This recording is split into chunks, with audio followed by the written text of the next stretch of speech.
Betul hasil pertandingan hari ini. Sekali lagi kita cuman happy aja, bukan hasil, tetapi bagaimana semua pemain itu merasa senang dengan situasi. Mudah-mudahan juga dengan game ini mereka tambah suasana semakin akrab lah.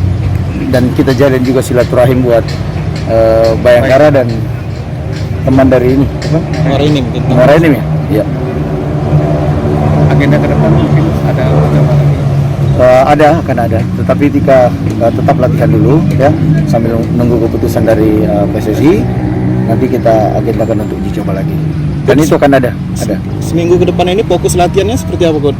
Fokus ke depannya mungkin kita lebih banyak daya tahan, terus transisi dan mungkin ball position. Ya. Kondisi semua pemain aman. Alhamdulillah semua dalam kondisi ya. Kecuali Beto belum datang ya. Sama Rudiana.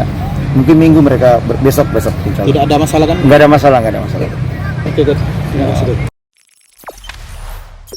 Jangan lupa subscribe, share, komen, dan like ya.